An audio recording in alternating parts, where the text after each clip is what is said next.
Let's see if we have any viewers. God, I hope not. Okay, so yeah, this is our test to see how well Hangouts on Air is going to work for our podcast. Apparently, I guess I'll host. So I'll be your host, Christian Boyle. I'm here with Abram Cash, a couple of refugees from the late great Designer News. We are here today to chat about the things that have happened in the design community for the last couple of weeks. Do we have any topics to start with? Yeah, hold on, let me close this tab so I don't get the echo. All right. Yeah, it's going live. So it started, I think there's about a 30-second delay. Mm-hmm. Something like that.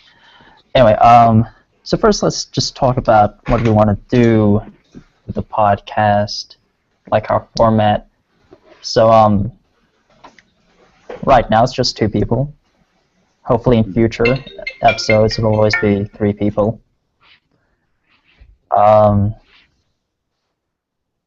And I think what we wanted to do is, so we want to start off with about 5 minutes going over what we covered in the previous episode, which there isn't one right now, and then just going over any feedback we get from our listeners, which we don't have any right now, and just do any clarifications or anything like that. Yeah, that sounds right. I guess we'll have just a couple of maybe topics that are worth noting and just kind of riff from there. Yeah. Yeah, so if we turn off devices. So yeah, I guess if we were going to have some topics for this test rehearsal, they would be what? We came up with a few earlier.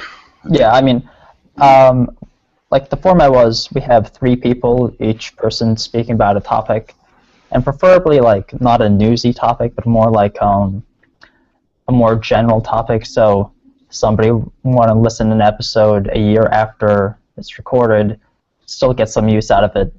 And then we talk about newsy things because might as well acknowledge what else is happening. Yeah, that sounds right. Do you think it's still reasonable to have like dedicated guests, or would it be more just like whoever wants to join us can, people from the IRC and stuff? Yeah, I mean, I was thinking probably it would be difficult to have just like the set 3 each time. It'd be better if it was like 1 or 2 people who've done it before, and then 1 new person each week, something like that. Yeah, I think that's right. And yeah, interviews sound good. Like I think just especially if you get somebody who's like made something, like somebody who just made an app, just get them to review that and ask them like about their process or how that stuff goes. Because I think that stuff especially is like timeless value, I would say. Mm-hmm. Just like business process or design process or these, things like that, I would say. Yeah, and we have several people that are working like advertising sort of areas, so that'd be kind of interesting, getting different perspective outside of just like building large software, whatever. Getting some, different perspective on what everybody's contributing in whatever industry they're in. Yeah.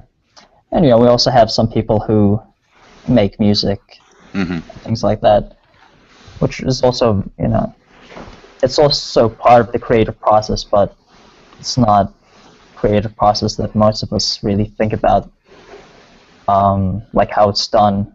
I mean, obviously everybody appreciates music, but not everybody appreciates making of sort of things. Yeah, exactly. And it's also interesting that we have like a few international people, so it'd be cool to get their perspective on the differences. Yeah. Like working on a app startup in Europe versus America versus Asia, that sort of thing. Or getting hired, out there versus here, what it takes. I know Glenn works for an American company. Yeah. But yeah, over in England or whatever. I just invited Marion, so he should be. And getting at the bottom there. Yeah, is he? I don't know. He might have bad internet or something. But yeah, so and then I guess we riff on stuff for a while, and then like what would be at the end of the show? With it? The end of the show would just be talking about just some things we noticed in the past few weeks. Like I don't want to go into them too much now, but things like Microsoft just recently announced their entry into the smartwatch market, and it's I would say unlike Google Wear Android Wear or the Apple Watch, which I think are nearly identical, I would say Microsoft's entry is not exactly like that, so it would be interesting just to talk about that. Yeah, I think so. Maybe we have a topic that we save for the end, maybe the best one or something. Yeah. What are you thinking?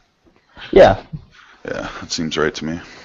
And like you noted, Google recently launched Inbox, which looks like a mixture between Facebook newsfeed and your email inbox. That's interesting. That's worth exploring. Yeah, it is. I don't know. I've tried so many different email apps and like switching, over, and I've just always gone back to the dumb old native mail app in, iOS land. I don't know why. It's like, even though these other apps provide some interesting functionality, it's always, I don't know. I think it might be like related to the fact that they'll have push notifications and stuff, and it's like you end up getting duplicate push notifications all the time, and you end up just not really getting the best experience out of it. I don't know. It's hard to go all in with a brand new email app. It's like something that you don't really want to, fix if it isn't broken type of deal. But it is interesting. I mean, yeah. For me, I used Outlook.com for about a year, and I recently just switched back to Gmail. But for Gmail, I always just used the native app and used the web client, simply because I don't think like different apps provide like that much like different functionality to even be like using, just because like email is a standard and all these apps follow that standard, and they might add like a few things here and there, but like fundamentally email's still always been the same. Whereas I think with Google's Inbox app, it's simply because Google has so much of the world's email. Like for me, I would say 50% of my emails go into Google servers, just because like all my friends use Gmail, all the companies use Gmail internally, and that stuff like that. So Google has the network effects to just say, screw the standards, we're going to do our own thing, it only works in our own apps with our own users.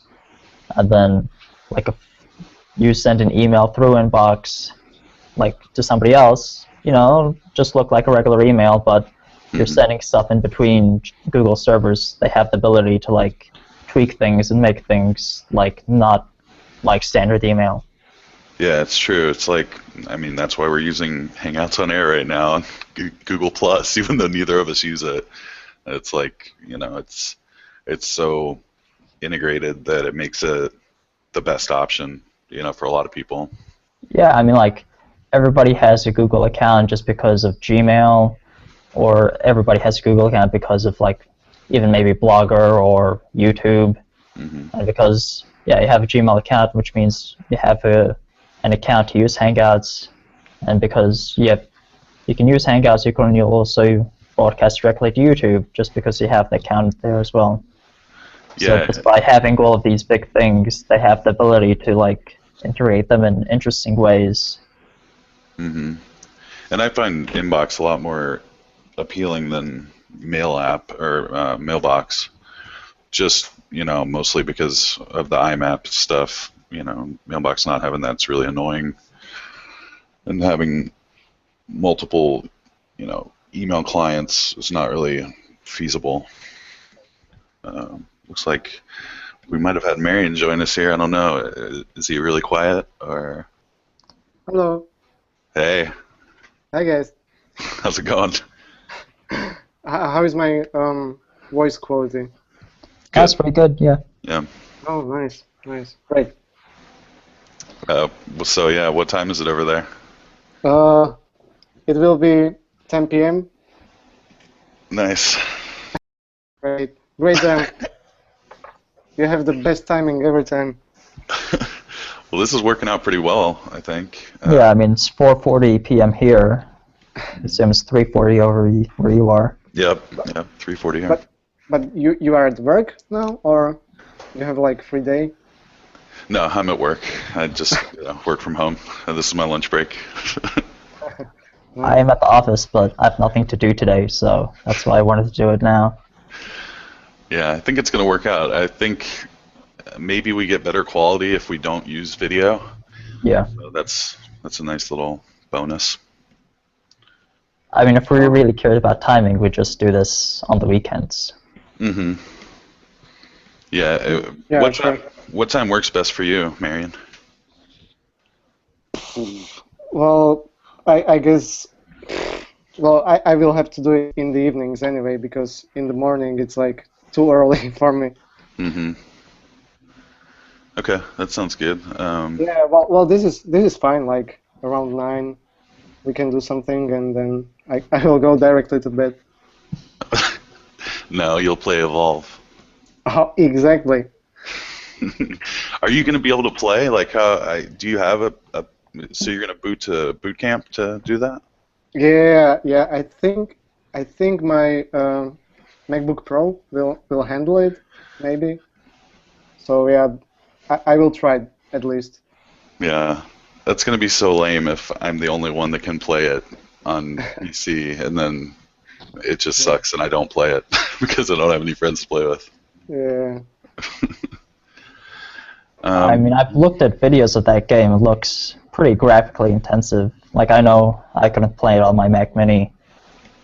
Like, I play League of Legends on my Mac Mini, but I have to put it like medium settings, sometimes low if like have something else in the background. But yeah, I think it depends on if it comes with like a decent scaled low settings option. Yeah. If not, it's probably going to be tricky. But I don't, they have ports for PS4 and Xbox One, and those are pretty much comparable to like a Retina MacBook Pro, right? Like hardware-wise. Well, I have the old, like from 2012. and even then, the console ports have like optimizations for those consoles. So True. it's Yeah. Well, we'll see. Yeah.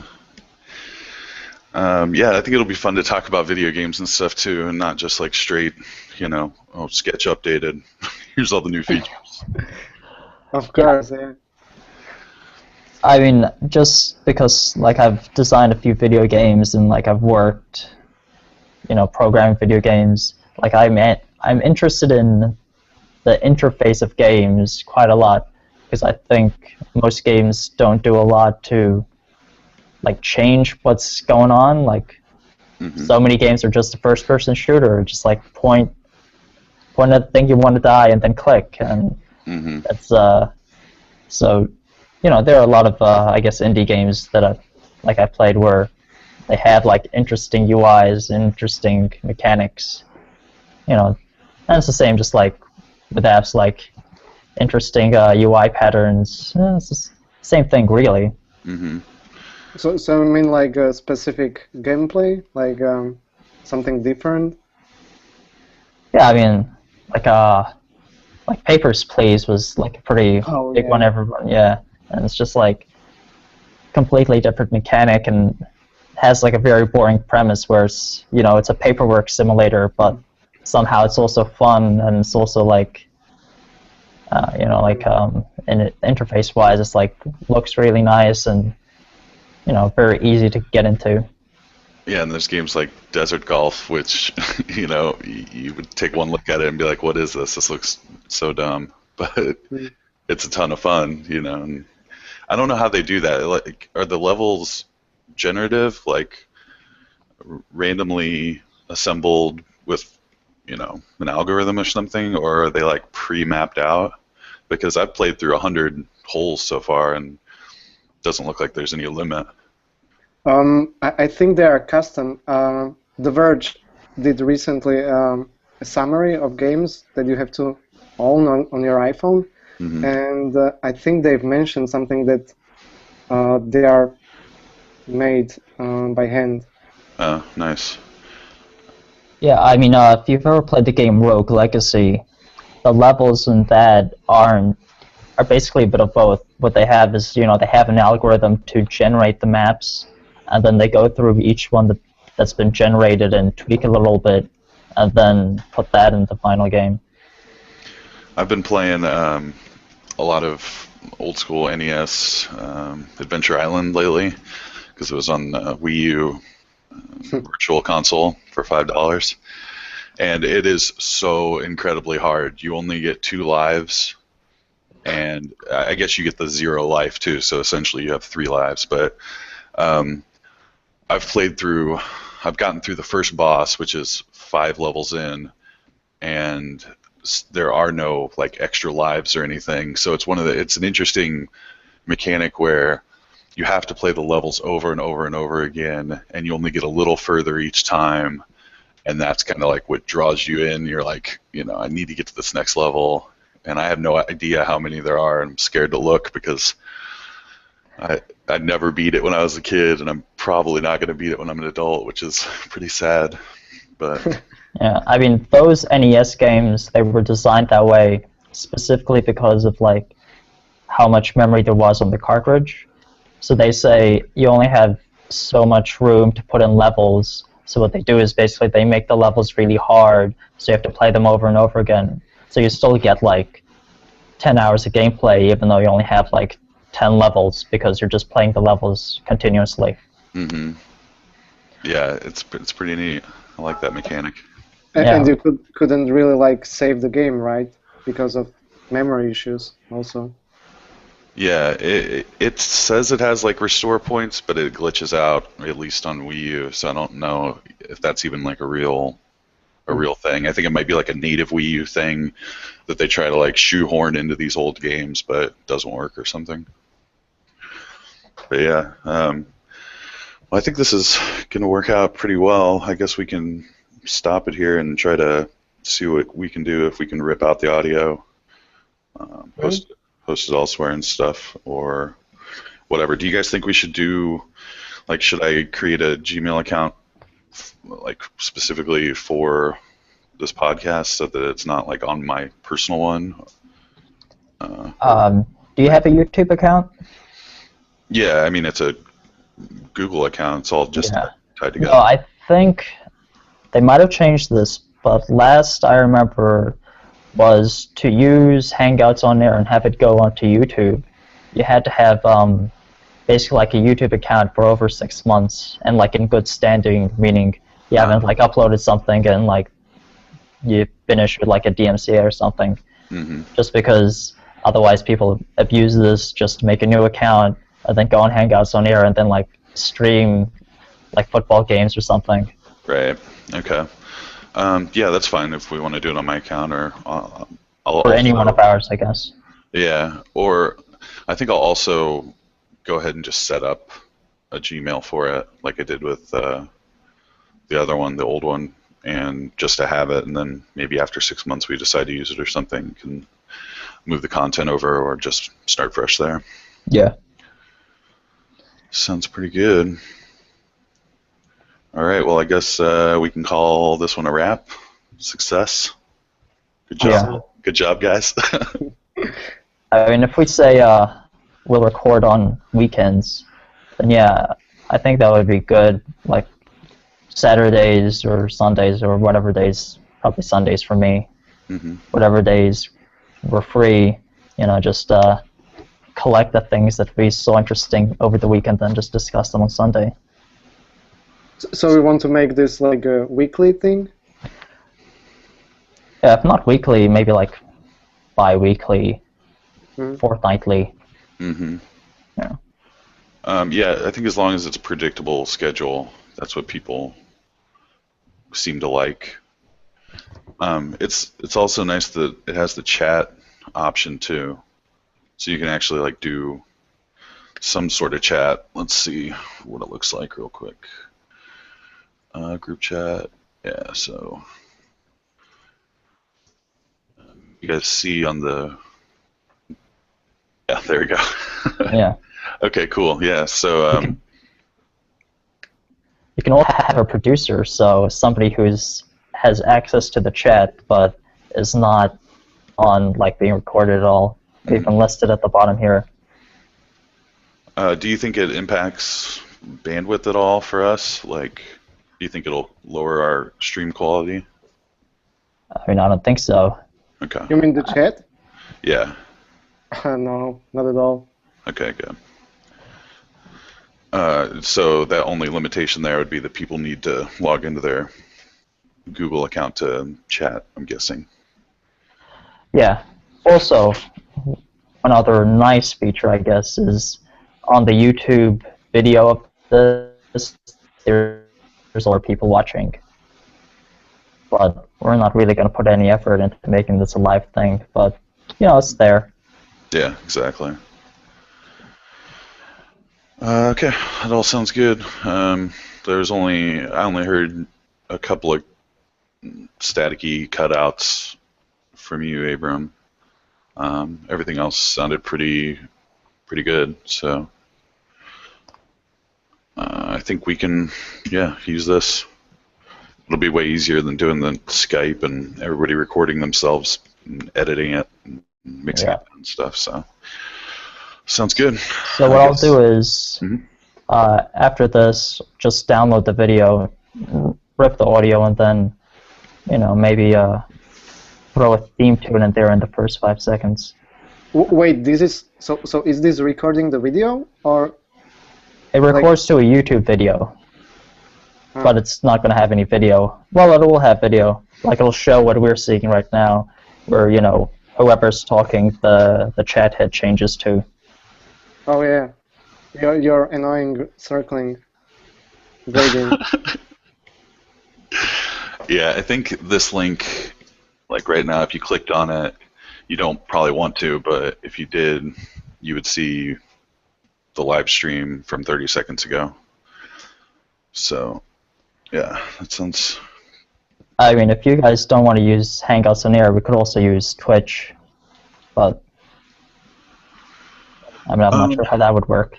Yeah, I don't know about Twitch. I've had not much luck with it for anything other than like streaming the game.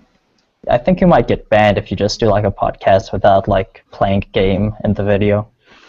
And I'm pretty sure you'd have to have premium to even do it. Oh yeah, I forgot about that. But they have a direct export to YouTube, so after you stop streaming, it will go directly archive the stuff. Yeah, well, Twitch is owned by Google now, right? Amazon. Amazon. Okay. What? Yeah. Amazon? Yeah, YouTube was going to buy Twitch for I don't know, however many billion, Right. and then Amazon bought them like right before. Yeah. I think this is legit until we decide that it's like not working for us for some reason or another. Until we decide to get more professional. Yep. Exactly. We need. Well, Go ahead. well, the content will be the key in the beginning, I guess. Yeah, I think so. Yeah. I don't know how we'll promote it or anything. I guess we'll just have to wait and see if people start checking it out. I'll just go through my Twitter list and then ping it at every single person.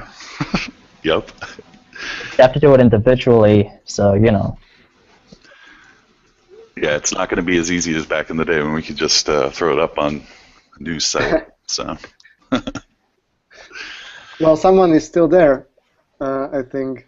Yeah, Glenn. Tim is there. I think. Yeah, I suspect if if we just pretend we're different people, say we're all anonymous, then I think it would be fine. But obviously, I think if we do it like that, like Tim would get banned.